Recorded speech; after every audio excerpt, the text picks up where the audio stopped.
Hello and welcome back to the channel, welcome back to the RDA. This is your reaction to Ralf Ragnick's press conference ahead of the Brighton game tomorrow, so quite it's almost like I said this every week, kind of an important game because we really need to win. We really have to win this game, so without further ado, let's get straight into it. Do smash a like, do subscribe if you are new, but first question. Ralf, I'd like to ask you, how are you looking team news wise, how you came through the weekend, whether you've got a few players back like Cavani or Fred perhaps. You said yes, Fred will be available again and also be part of the group for tomorrow. Edison is out, no surprise there. Nemanja is out. The rest, Telles is back again in the squad and already part of the group for Southampton game, so he'll also be available. With that being said, would Fred and Telles start the game tomorrow? I don't know. I really don't know. Some would say bring back Telles, and McTominay, he hasn't been really lighting up the world, but then again, really, would Fred light up the world?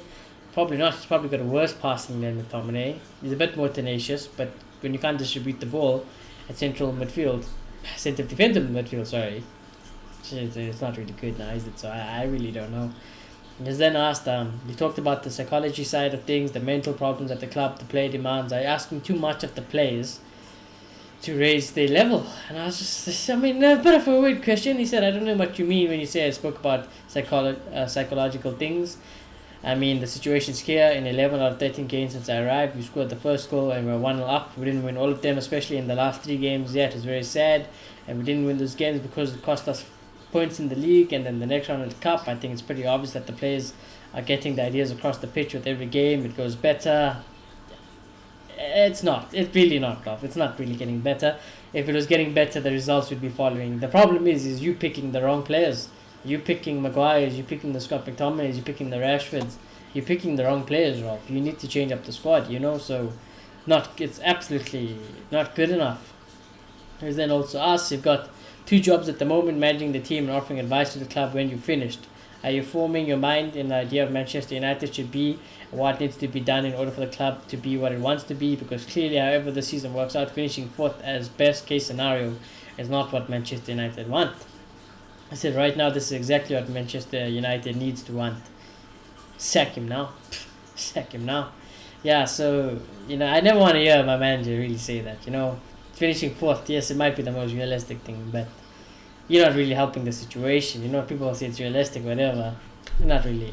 It's not what I want to hear. It's not what us fans want to hear. But to be honest with you, yeah, it's the reality. It's the reality. 4th is the best. But anyways, he said, I think the highest possible achievement that we can get. There's no other things, just the Champions League, hoping to proceed to the next round of the Champions League. It's not an easy one, but the league currently, it's number 4. That's our ambition, The number 4.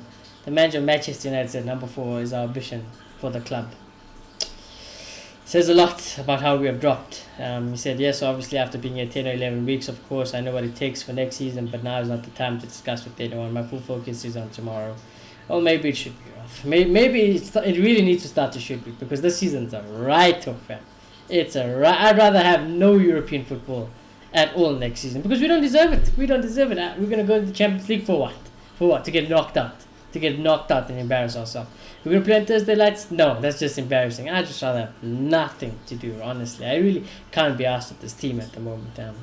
But anyways, he was then asked, you mentioned last week about how you might be a psychological mental issue as to why your players might not be doing as you had hoped, especially in the second half. After the good first halves, you brought the psychologist in. Is this an area where he could influence, as I said?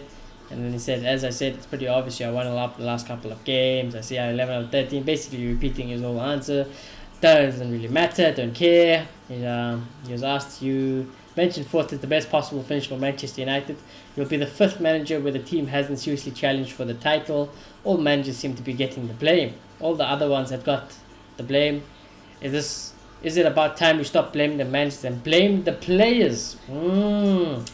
Good question, but why is it the players? Yes, players have a part to blame. Yes, coaches have a part to blame. But why is it never about the people upstairs? The bigger issue at Manchester United, clearly the ownership. But a journalist probably told, if you mention anything about this, you mention about this, you won't be allowed anymore to ask questions in the press. So that's probably how it is. That's how influential and how cynical this club can be. But anyways, I digress. He said, well, I don't know. If you look at the current table and the gap between not only us, but other teams like Tottenham, Arsenal, just name them, and the top 2 or 3 teams, there are probably some reasons as to why they are far ahead. Yes, this is something to talk about and discuss at the end of the season, the end of May and June, and take the right decisions. I'm not sure about if the players. I can, from the last 10 weeks, tell you that they're ambitious, they work hard, that they want to get better, they don't feel happy after a game like Burnley, Middlesbrough, now against Southampton. They want to win, and my job is to help them, to show them the pathway how to win games. This is my job right now, and all other things we need to discuss at the end of the season. So just kind of brushing it off, really. Then he was asked, the last question he was asked, nothing about Donny, surprisingly. Nothing about Donny. Donny's been lighting up. Nothing about Martial. But anyways, he said, despite the results, Jaden Sancho has impressed. We're starting to see the real Jaden on the pitch now. And, as I said, you had one-on-one chats with him, whether it's just about football or life away from football as well. And he basically said, I've known Jaden since he was 17 when he played in England. I contacted him and his agent when he was 17, some 4 years ago, and tried to convince him to join us at Leipzig. In the end, he decided to go to Dortmund and had a great time there. I mean, his development there, he became one of the best wingers in the whole league, if not Europe. And yes, the step to a club like Manchester United was a big one for anyone. And for them at the time, a 20-year-old, it was a massive, huge step. This takes time. Time is normal for me. I think the style of footballer we want to play fits it perfectly to his assets and his strengths coming from the left side. And yes, I also tried to show him, to give him my support, tell him that he should have a go even in this league, even if it's more physical and more competitive. And the same happened with the other players who have played in those positions, and the same will hopefully happen in the next couple of weeks, especially with a player like Marcus Rashford. Interesting he's mentioning Rashford. He also do well in the last couple of weeks. Bullshit, done well in the last couple of weeks. Bullshit, he's done well in the last couple of weeks. He's been absolutely god-awful. Don't give me that. This is all about to get the best out of our players, let them play in the best possible position on the bench. At this club, it's also happening. He didn't say that. He didn't say the bench part. At this club, it's also helping them cope with the pressure and level of expectation that is different to when he just came to Dortmund at the age of 17. Interesting that he mentioned Rashford. So what is he saying? Is he saying that Rashford wants Rashford to become like Sancho? Because that ain't never gonna happen. It's never gonna. I've given up. I thought that Ralf, when he came in, could help Rashford. It's clearly not fucking helping. Clearly, no coach can help Rashford change from what he is, a brain-dead striker who plays on the wing, basically. And even then, he's not even a real striker. It's just an inverted winger, and it's not even the best one at it. So I really don't know. I don't buy anything. It's very hard to believe what this club mentions, anyways, at the moment of time. But anyways, that was your Ragnick press conference.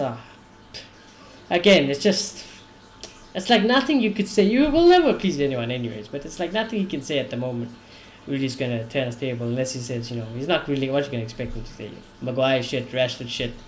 Yeah, I'm dropping that. That'd be great. I'll put my hands up, that'd be great, but it's never going to happen in a million years. But anyways, do smash a like on the video, do subscribe if you are new. Match day tomorrow. Let us hope and pray that we win a game of football for once in our life, and I shall see you again tomorrow. Goodbye.